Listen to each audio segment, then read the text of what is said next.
Reveille. This is the Ayatollah Marv back at you from Bompton, California. Today, we out here on the road. We not in the park where it's dark. We out here in the street doing street things, and I got two amazing women that we're doing, and I want to introduce them to you and let you see what we really do here. Introduce yourself, ma'am. Hello, everyone. My name is Jacqueline Loca D Montanez, and I am the only female in the state of Illinois ever sentenced to life in prison as a juvenile. I did 31 years in prison, and I've just been home now a little over a year.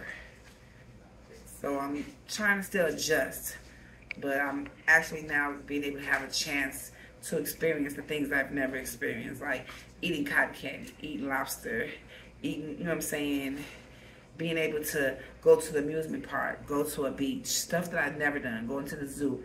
So I'm really still adjusting, but I thank God that I have my chance of freedom. I thank God that I was given another chance because I was supposed to die in prison. Being out here like this was never supposed to happen. Like I said, I've been home a little over a year. I'm just now into Rucam, an incredible messenger. That's how I got a chance to meet the goddess. I've heard so much about her way before I even came home. When I didn't think I had an out date, I heard so much about this young lady because, ironically, her mother was incarcerated with me, and she's actually was the mother figure for me, and she had raised me since the age of 17. So the things that she was unable to do with her children, that she cries so much to me about, and she brags so much about her kids, and told me all their business, you know what I'm saying? So it was like I knew her way before that, you know what I'm saying, we ever got a chance to meet, because growing up, she is who I heard about. And of course, her brothers and sisters, you know what I'm saying, I got a chance to hear about them my whole life. And one day we was going to the Puerto Rico parade. Actually, we were invited to the same parade.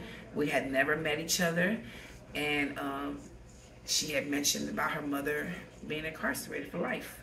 And I was like, and then I was like, excuse me, where you say this at? And she was like, Chicago. And I was like, oh, okay. And I was like, wait, what's your mom's name? She was like, Linda. And before she could even finish, I was like, Linda Moore? You know what I'm saying? Is that what you're talking about? She was like, yeah. I said, Mama Linda, that's my mom.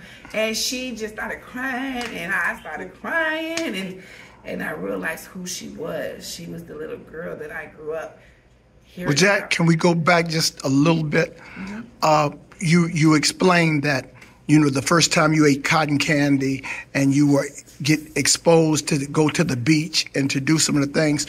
Why, in your young age, what was your initiation?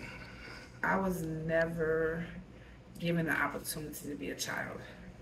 Growing up, I was raised by a stepfather who was the leader of Latin Kings, and he was training me to be a female hit woman for the Latin Kings. So in his form of training was beating me, raping me, beating my mom. You know what I'm saying? He was a very abusive stepfather, and he would take me to his gang meetings, and they would touch me, and they would to make me so angry, so hateful. You know what I'm saying? And I never was able to go to amusement parks or eat candy or have a teddy bear or have a doll. I didn't do all the things. My sister did, but I wasn't allowed to do that. I was the one that he built my room in the basement just so I could have my own room. Being trained to be a killer, you have to have a lot of hatred in you.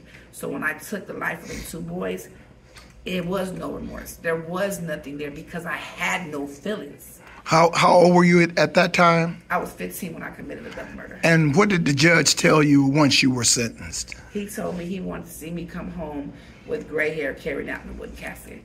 So they never intended for you to get out? I had 2 life sentences. I was never, ever was supposed to come home. And what about your crime partners? I have 2 co-defendants who did not commit the crime, did not pull the trigger. Yes, they were there, but they never pulled the trigger. And so when I got resentenced, one was sentenced to death penalty, the other one copped out for 35 years at 50%. So she served 17 and a half years and went home. The other one, they took her off death penalty because they demolished the death penalty. So she was able to get sentenced to life in prison. So when they, 2013, they changed the law and said juveniles could no longer be sentenced to life in prison anymore. And me being the only female in the state of Illinois sentenced to life in prison as a juvenile, it was 99 guys in Illinois, and I was the only girl. All the guys were like, no, baby sis is going first. She's going first. And I kept saying, I'm not going. I don't want to go home. This is my home. I don't want to be out there. I was already institutionalized. I was in prison longer than I've ever been in the free world. So going home wasn't an excitement for me. Being out here wasn't an excitement for me. I was okay with spending the rest of my life in prison because that's what my home was. And so when I got resentenced to 63 years at 50%, I remember coming back into the prison and telling my co-defendant, and she cried, and I thought about it. I was like, she's going to die in prison and she didn't even kill nobody. So I wrote a statement for her. The next day I did a Chicago Tribune interview live, and I told them, like, she didn't kill nobody. She didn't kill nobody. I did the killings. So in 2020, she was released under wrongful conviction. So she was able to come home. And 2020, they also charged my detectives. They were arrested and charged with framing murders on people in Chicago. So she had that plus a lawsuit for wrongful conviction, and she was offered $17.5 million. And her and my other co-defendant took it each. So when they came to me with the lawsuit, and I was like, I'm guilty. Something inside of me couldn't let me accept money from the state. I just couldn't do it. The old me would have, you know what I'm saying? But the new me was eating me alive. I couldn't accept it. I felt like if I accepted this lawsuit, then that was okay. It was okay for me to commit a murder, and it's never okay.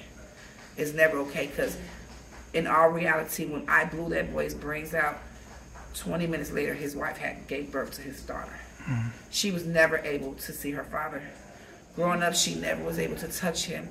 None of that. She didn't even know what he looked like, touch, smell, nothing. And that was my fault. I did that. So I couldn't accept anything. So I told myself, and I told God, I'm going to come out here. I don't want to be here. This is where you're sending me, fine. You want to take me out my home? That's my home, bro. Like, prison is my home. I wake up days all the time crying. I miss prison. You know what I'm saying? I miss my friends. I miss my prison family. I miss them. That's right. It'd be times where I wake up in the middle of the night and just cry and be like, I want to go home. I want to go home. And people don't understand when I say it. Like, girl, you home. No, I'm not. That's right. I'm not home. So everything is, like I said, everything's new, adjusting to me. You know, paying bills. I don't pay bills in prison. I don't clean in prison. I don't, you know what I'm saying? You give somebody a bag of chips, they'll fix your bed and everything else. Wash your clothes, your dirty drawers and everything. You know what I'm saying? Give them a bag of noodles. So coming home, I was blessed to never go to a halfway house. I was blessed to come into my own apartment. And then a month later, I was blessed to come into my house.